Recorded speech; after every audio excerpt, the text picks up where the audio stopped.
Bonjour. Je réfléchissais sur le thème du sermon d'aujourd'hui et je me suis dit, il y a quelque chose d'important qui nous manque. Il faut que j'en parle, surtout pour notre Église et les chrétiens qui nous entourent.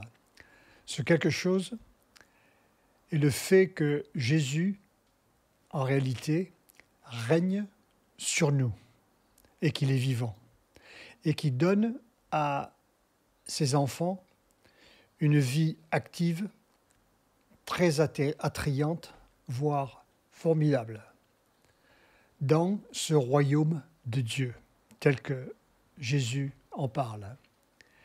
Et il a expliqué cela à ses disciples. Il est parfois mentionné royaume des cieux et quelquefois mentionné le royaume de Dieu, pour dire la même chose. Dans Luc 11, verset 1, il est indiqué « Jésus priait un jour en un certain lieu. Lorsqu'il eut achevé, un de ses disciples lui dit « Seigneur, enseigne-nous à prier comme Jean l'a enseigné à ses disciples. » Jean faisait cela. Les disciples avaient remarqué l'efficacité des prières et du ministère de Jésus. Ils avaient constaté sa prédication dans l'onction divine. Il disait tout le temps ce qu'il fallait au moment et à l'endroit et aux gens qui étaient là. Ils avaient remarqué les guérisons puissantes, les miracles qu'ils n'avaient jamais vus auparavant.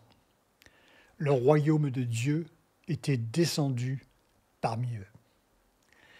Ils veulent eux aussi savoir comment faire pour être aussi efficace que Jésus.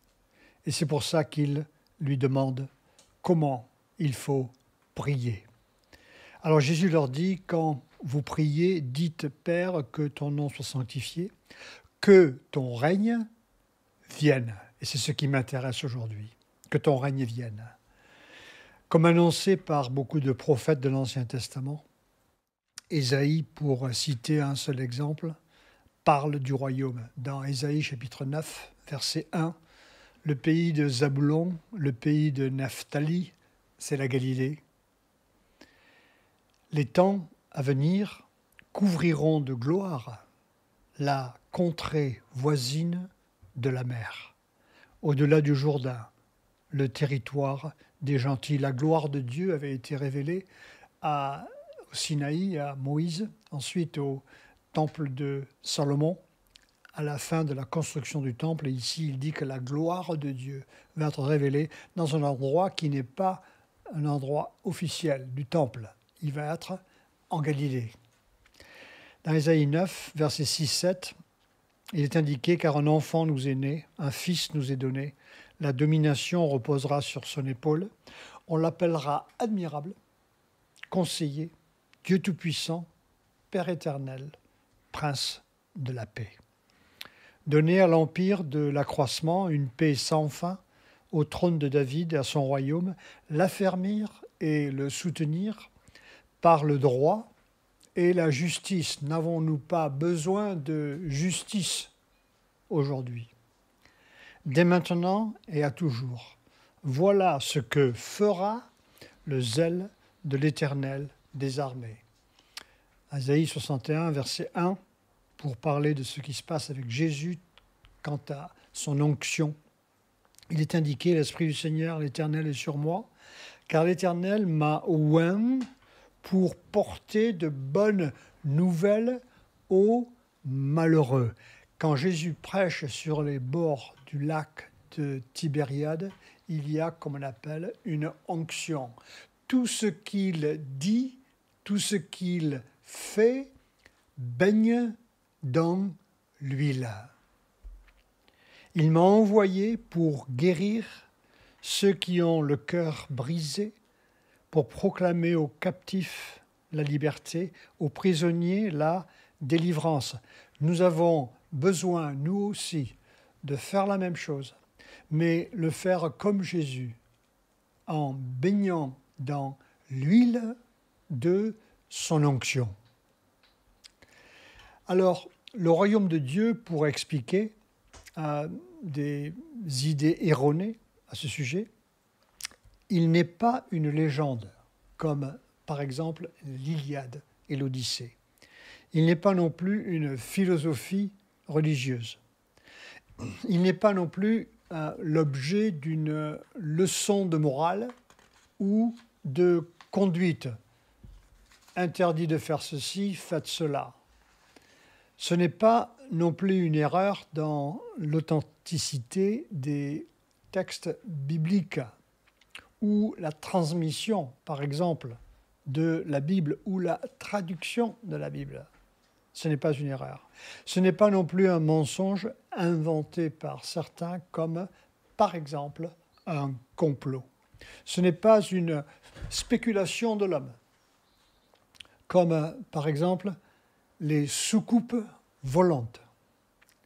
Ce n'est pas un concept à prendre au sens figuré.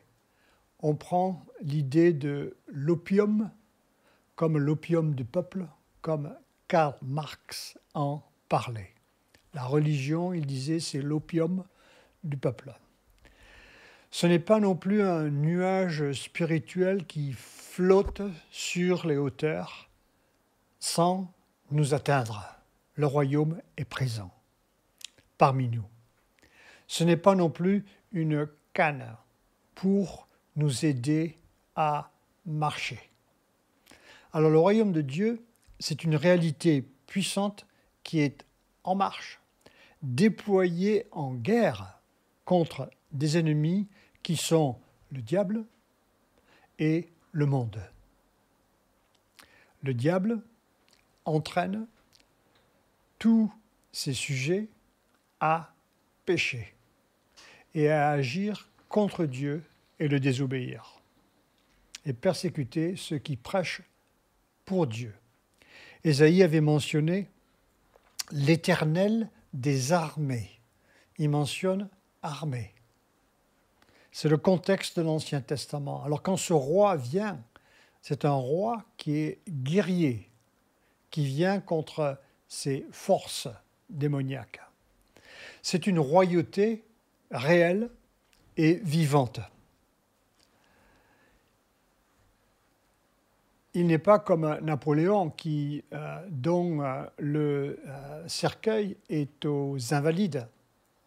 Jésus est sorti de la tombe de Joseph d'Arimathée et selon les Écritures, il est ressuscité. Alors ce roi prophétisé qui a marché sur Jérusalem sur un ânon, votre roi vient à vous sur une ânesse, ce roi, il n'est pas aux Invalides.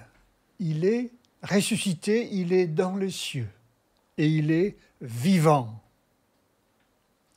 Pas comme le César, Auguste, ou bien Charlemagne, ou bien le général de Gaulle.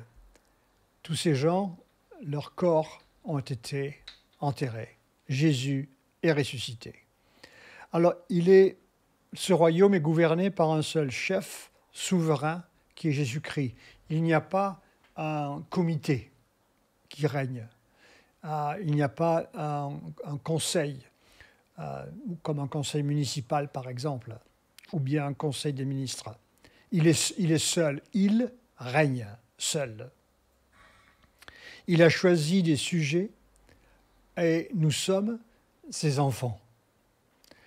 C'est surprenant, mais le royaume de Dieu est une monarchie qui, typiquement, avec l'homme, n'a pas une bonne réputation. Mais la sienne est très sage, elle est très bonne, elle est très juste, elle est pleine de compassion pour ses sujets. Elle est mieux que la démocratie. Démos, c'est peuple en grec, et kratie vient du terme kratéo, qui signifie puissance comme un cratère, la puissance dans le peuple, par le peuple. Et donc, ici, pour être mieux que la démocratie, les intérêts de tous les sujets sont mieux respectés et plus intégralement. Le souverain, lui, il est sans tache. Il n'est pas un homme vicié, il est sans péché, il sert les intérêts de tous pour la gloire de Dieu. À cause de la chute de l'homme, toutes les monarchies sont déchues. Toutes celles qui ont été et qui sont et qui seront. Les démocraties aussi qui étaient, qui sont et qui seront. Elles sont plus représentatives, mais elles ont tendance à servir les intérêts des personnes qui les gouvernent ou bien qui les financent. L'onction divine, elle englobe, active et oint tous ceux et celles qui comprennent le royaume de Dieu et qui y participent. La présence du royaume donne une vie nouvelle, très attrayante, glorieuse, pleine de joie, qui surpasse toute compréhension. Leurs participants ne l'échangeraient pas pour tout l'or du monde. Jésus dit, le royaume est proche. Jésus dit, il est parmi vous. Le royaume des cieux ou de Dieu est manifesté sur terre par la prédication puissante de Jésus, pointant sur la réalité d'un royaume éternel. Vous savez, le dernier jour de ma vie sera, je dis toujours, le plus beau jour de ma vie parce que j'irai dans la vie éternelle. Et c'est là que nous allons vraiment commencer à vivre cette expérience divine pour l'éternité. Et c'est ce que nous attendons. Ce royaume annonce qu'il reviendra sur terre.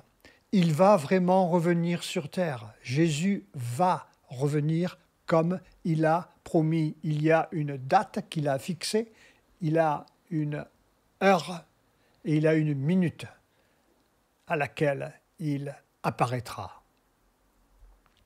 Pour beaucoup, il viendra comme un voleur dans la nuit. Il y aura une fin à ce moment-là de tous les royaumes de la terre. Ils avaient beaucoup de projets, mais tout se terminera. Le royaume des cieux est manifesté d'abord en Galilée. Il a commencé, continue aujourd'hui et continuera jusqu'après le jugement de tous les hommes et pour l'éternité. Jésus le démontre par une prédication dans l'esprit, la manifestation de signes, de miracles, de guérisons et aussi l'expulsion de démons. Les disciples font la même chose car le royaume est venu sur eux. Jésus dit aux disciples de demander à Dieu que ton règne vienne et qu'il ouvre leurs yeux pour faire l'expérience du royaume, qui, pour ainsi dire, vient sur eux. Mais si c'est par le doigt de Dieu, Jésus dit, que je chasse les démons, le royaume de Dieu est donc venu, je répète, venu sur vous. À notre conversion, ce royaume qui est venu sur nous, on ne le comprenait pas. Mais quand on est dedans, on réalise qu'il y a cette réalité d'une guerre spirituelle. C'est comme, je sais que ma femme a été convertie, une personne dans une plage à Hawaï lui a présenté l'évangile. Et elle ne savait pas ce qui se passerait après. Alors qu'on va à la plage, on ne sait pas que Dieu vient nous chercher à la plage pour nous envoyer à la guerre. Parce que nous avons une guerre devant nous. Les autorités en France parlent de guerre avec le Covid et guerre avec la sécurité, l'extrémisme islamiste, etc. Mais nous-mêmes, avec Jésus, nous avons une guerre spirituelle contre les puissances dans les ténèbres qui activent le peuple à pécher, à se détourner de Dieu, à lui désobéir et à faire commettre tout genre d'impiété. Alors, le royaume, il est en même temps parmi nous, mais il n'est pas encore là. Quand Jésus reviendra, il sera là pleinement. Mais il est quand même déjà, depuis le ministère de Jésus en Galilée, il est parmi nous. Vous savez, c'est comme, selon le théologien Georges Lade disait, en 1944, nous avons eu le débarquement par les forces alliées et la libération de Paris. Mais depuis, entre la libération de Paris et la conquête de l'Allemagne nazie, il a fallu du temps. Alors nous sommes entre ces deux temps. Nous sommes dans cette période. Il y a une opposition qui continue. C'est pour ça que les Américains, quand ils sont venus à la plage de Omaha Beach, ils ne sont pas allés là pour aller à la plage. Ils sont venus là pour faire la guerre. Quand le royaume vient, il y a une illumination divine. On connaît, il y a une présence qui vient. On sent aussi qu'il y a une certitude du pardon, de la vie éternelle, et que nous-mêmes, nous allons vraiment aller à la vie éternelle. C'est certain. Le royaume, la présence du royaume nous fait réaliser cela, et que nous sommes que de passage, alors qu'avant d'être convertis, on ne le comprenait pas. Alors nos priorités dans nos vies changent. On veut aussi renoncer au péché. Il faut savoir que Dieu, dans notre vie personnelle, il a des caméras comme celle qui est devant moi. Il en a partout. Il en a à gauche, à droite, en haut, en dessous. Il en a partout. Il voit tout ce qu'on fait tout le temps. Je me souviens, dans une de nos assemblées, il y avait un frère qui a mentionné, il était au pupitre, il a dit, il y a quelqu'un ici qui, dans l'église, il vole des batteries de voitures. Il n'y a personne qui s'est levé. Et ensuite, il a dit, oui, il a une Toyota jaune. Personne ne s'est levé. Et ensuite, il a commencé à donner le numéro de la plaque d'immatriculation. Et le gars s'est levé, il a dit, it's me, c'est moi. C'est parce que quand le royaume de Dieu est là, Dieu donne, par les dons du Saint-Esprit, des paroles de connaissance, des miracles, d'autres choses. Mais il est présent, il est avec nous. Alors nous sommes absorbés dans l'agenda de Dieu parce que nous voulons faire sa volonté. Et il nous guide pour cela. Alors, pour vous raconter un petit peu comment c'était pour moi au début de ma vie chrétienne, ce n'était pas comme si j'allais à la rivière avec un petit verre et je goûtais un petit peu du royaume de Dieu. C'est la rivière qui est venue sur nous. J'étais dans une église et quand cette rivière est venue sur moi, tous les dimanches, je voulais être là. Je me souviens, j'allais acheter des donuts, comment on dit ça, des beignets en français, pour tous les gens de l'église, parce que j'avais assez d'argent pour le faire, j'avais une très très bonne situation. Et donc, j'étais heureux de le faire, parce que c'était un don d'hospitalité qui était venu sur moi. Ce n'est pas quelque chose que j'étais habitué à faire. Mais là, tout à coup, je voulais le faire. Mon cœur voulait participer. Et donc, j'ai commencé cette habitude et j'en étais très heureux. Par la grâce de Dieu, c'est rien qui venait de moi. Et ensuite, je me souviens, tous les mardis soirs, on se réunissait pour études bibliques et prières. Et s'il y en a qui demandent mais à quelle heure ça se termine, nous, on ne demandait pas à quelle heure ça se terminait parce qu'on venait à 18h et on savait que ça se finissait jamais avant minuit. Et on était contents. Je me souviens, chez nous, pour pouvoir recevoir des études bibliques, recevoir du monde, de l'Église, etc., on avait complètement changé comment nos meubles étaient disposés.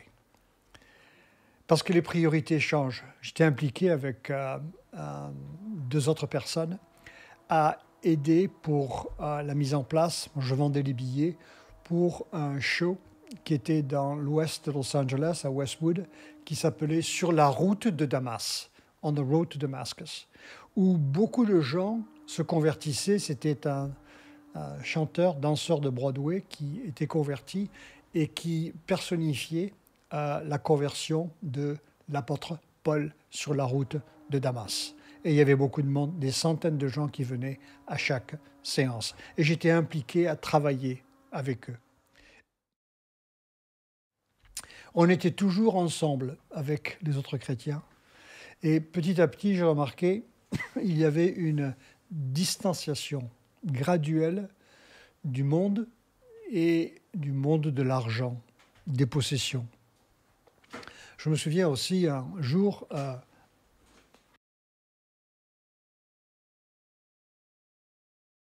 j'étais malade avec ma femme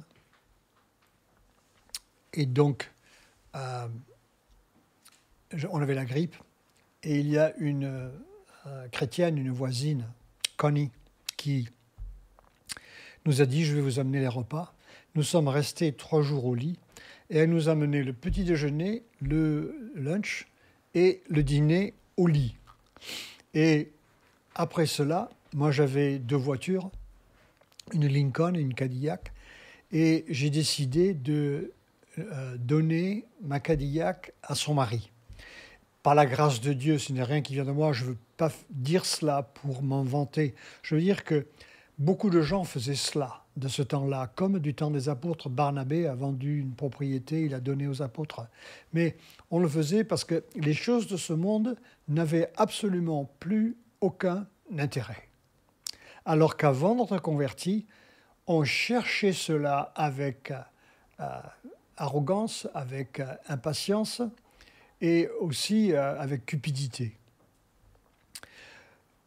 L'argent est devenu quelque chose qui n'est pas du tout important, car le futur avec cette rivière, le futur nous a envahis. C'est comme si on marchait déjà dans le paradis éternel. On voyait ici même, parmi nous, des signes, des vrais miracles, chasser des démons. On le voyait, et ces choses témoignaient de la vérité du paradis éternel. Quand les démons étaient chassés, par exemple, on réalisait qu'il y avait une vie spirituelle, un autre monde, au-delà de ce monde. Une guerre avec les puissances des ténèbres d'en haut. Et donc, pourquoi les démons disaient « Viens-tu, Jésus, nous tourmenter avant le temps ?» Parce qu'ils connaissent et ils parlent, ils connaissent leur destinée. Une autre petite histoire, c'était cet ancien acteur de Broadway. Il avait une très vieille voiture. Il avait beaucoup d'argent auparavant, il avait tout laissé. Et derrière sa voiture, au-dessus de la plaque, il avait écrit « Be saved », « Soyez sauvés ». Dernière petite histoire, il y avait dans le groupe biblique 2 personnes qui devaient se rendre en Chine pour amener des Bibles. Et nous avons prié parce qu'ils ne savaient pas combien de Bibles ils devaient prendre, parce que les autorités chinoises avaient interdit l'importation de Bibles. C'était illégal en Chine de ce temps-là. Et après avoir prié, une personne qui a eu une parole de connaissance, il a dit « Prenez-en 153 ». Il avait tiré ce chiffre de Jean, chapitre 21, des 153 gros poissons que Pierre avait tirés. Rien à voir avec le poisson, mais il avait pensé à ce chiffre. Et il se trouve qu'ils avaient mis 153 Bibles dans 4 valises. Ils n'avaient pas été fouillés et ils avaient pu les passer à Pékin. Dieu nous a montré qu'il était parmi nous, avec ces choses. Quand on prie au sujet du royaume, le royaume s'étend, le royaume est parmi nous. Alors Christ, qui est un roi, fut crucifié à notre place. Ils n'ont pas réalisé qu'il était un roi. De façon à ce que nous soyons sauvés, mais ensuite il est ressuscité. Dans Acte 2, le roi Christ, qui règne, a envoyé sa puissance et il a fait la même chose pendant toute l'histoire de l'Église et il le fait aujourd'hui. Ce roi a commencé à corriger les choses et à son retour, il amènera chaque mauvaise action à son jugement. Il établira alors son règne pour toujours. Jésus dit de prier de cette façon. Que ton règne vienne. Cela signifie à la fois du temps de Jésus, maintenant et jusqu'à la fin. Son règne grandit car il a instruit ses disciples de prêcher le royaume. Il compare aussi son royaume au levain qui est mis dans la pâte. Et on ne le voit pas, mais il grandit tout seul.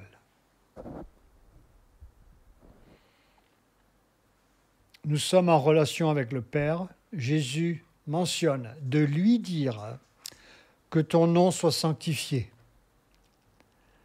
avant de dire que ton règne vienne. Cela signifie que Jésus souhaite que nous reconnaissions que le Père est au-dessus de toutes les autres divinités, qui ne sont que des faux dieux et des idoles. On voit cela dans l'Ancien Testament. Dieu juge le peuple d'Israël par beaucoup d'épreuves, comme l'exil à Babylone, car il ne sanctifiait pas Dieu, il servait les Baals. B-A-A-L, les fausses divinités cananéennes. Alors Dieu juge le peuple d'Israël par beaucoup de ces épreuves. La descente de la présence et la puissance du royaume est dans l'esprit de ce que Dieu faisait quand il appuyait de son onction et de sa bénédiction les rois qui l'honoraient, l'obéissaient,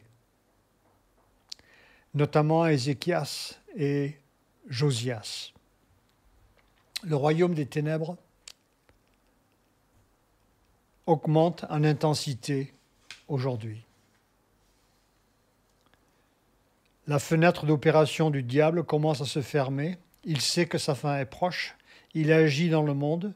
Ainsi, tout genre d'impiété multiplie sur la terre. Inutile de mentionner les détails. On peut voir la policière de Rambouillet ou le policier tué à Avignon ou la dame qui a été brûlée à Bordeaux cette semaine. D'autre part, Dieu nous appelle à le servir. Pour ma part, j'ai assez vite compris que Dieu m'appelait à partir pour le servir. Et il se peut que certains d'entre vous soient appelés à partir. Quand on est conscient d'être dans le royaume, le roi nous appelle, pour ainsi dire, dans son bureau et nous parler. Et il peut nous dire, j'ai besoin de toi, tu vas aller là. Tu ne peux pas envoyer quelqu'un d'autre? Non, j'ai besoin de toi. Personnellement, c'est un pasteur qui, après mes débuts dans la vie chrétienne, un pasteur qui m'a dit, je dois aller implanter une église en Floride, j'aurais besoin de toi pour venir m'aider. Et j'ai réfléchi, j'ai prié au sujet de la situation, je suis allé en Floride, j'ai rencontré des Haïtiens qui parlaient un français meilleur que le mien. Et c'est là que j'ai décidé de déménager en Floride, de Californie, et commencer une mission au Boat People haïtien, qui a été très fructueuse pendant 5 ans. De là, j'ai été invité en Haïti à prêcher, et je l'ai fait, j'ai voyagé là-bas pendant à peu près 10 ans. Et quand j'étais en Haïti, j'ai rencontré un théologien qui avait passé 14 années en exil en Côte d'Ivoire, République centrafricaine.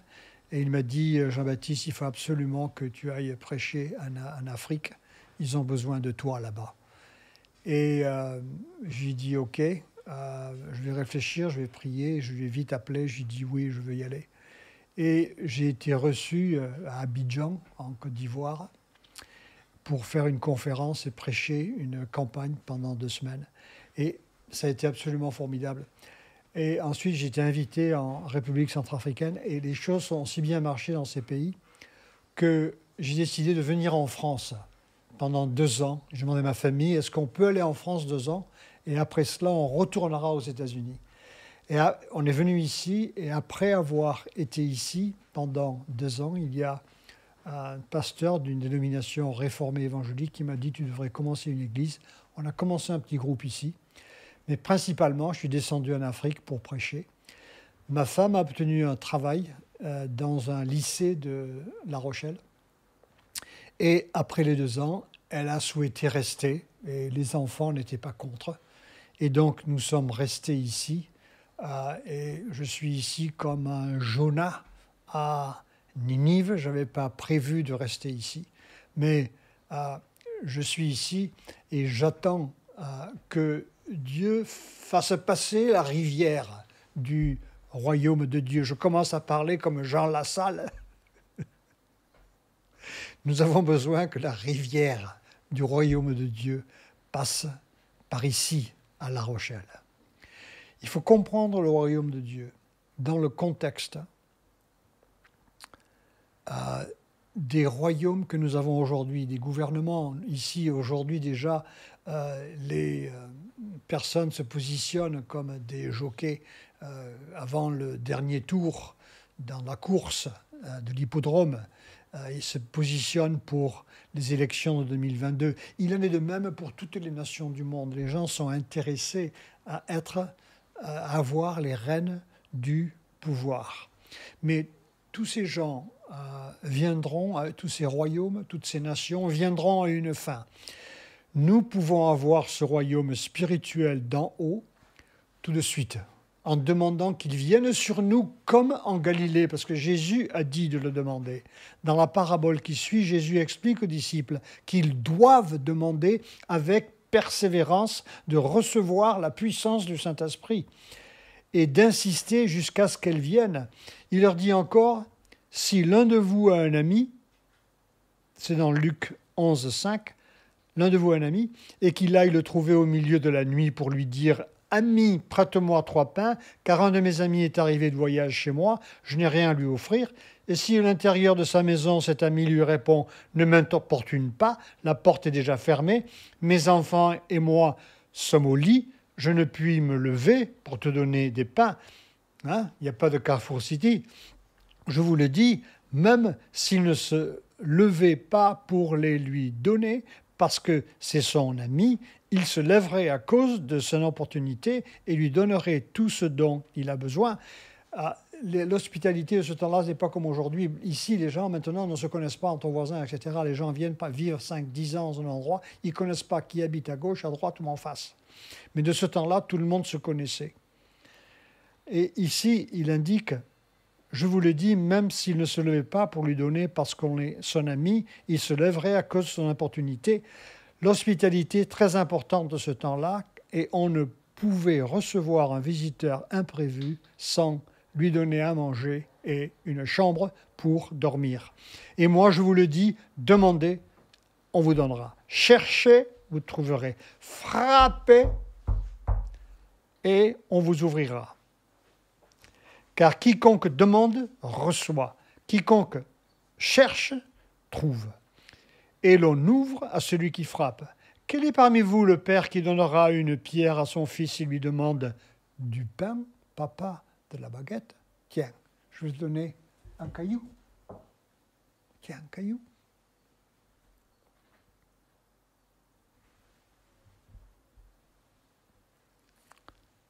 Je pensais que le caillou était plus proche. Et quiconque va donner un serpent au lieu d'un poisson. Papa, je voudrais, est-ce qu'il y a du cabillaud aujourd'hui? Et le père vient avec un serpent. Ou bien il demande un œuf il lui donnerait un scorpion. Si donc, méchants comme vous l'êtes, vous savez donner des bonnes choses à vos enfants, à combien plus forte raison le Père céleste donnera-t-il, il dit ici, le Saint-Esprit. Voici le royaume. À ceux qui le lui demandent. Jésus ne parle pas ici de demander à Dieu à pourvoir aux besoins. Cela, il avait déjà fait. Jésus enseigne ici qu'il faut demander le Saint-Esprit du royaume de Dieu, avec la même sollicitude que la personne qui demande du pain à son voisin ou les enfants demandent à leur père. Il veut envoyer l'Esprit, même plus, avec un meilleur accord, une plus grande volonté à ses enfants. De plus, Jésus ne parle pas ici de l'Esprit qui régénère, comme l'Esprit qui sauve. Il parle ici de la puissance de l'Esprit, car l'Esprit qui régénère, les disciples l'avaient déjà. D'ailleurs, dans le même chapitre, le verset 20 qui suit, il parle du doigt de Dieu qui chasse les démons. Ce sont des disciples qui avaient besoin et qui avaient donc demandé. Jésus ajoute que puisque le doigt de Dieu chasse les démons, le royaume de Dieu est venu sur vous. La descente du royaume de Dieu équivaut à la main de Dieu qui est étendue. Acte 4, 29. Étends ta main pour faire des guérisons. Envoie ta puissance pour prêcher. Elle est étendue avec son doigt qui expulse, chasse les démons. Il nous manque quelque chose aujourd'hui, chers frères et sœurs. Nous devons reconnaître que ce quelque chose est ce que nous devons demander. Nous devons dire, Seigneur, que ton règne vienne. Seigneur, nous prions aujourd'hui que la puissance de l'Esprit nous soit accordée pour que nous puissions faire l'expérience et connaître ton royaume de Dieu.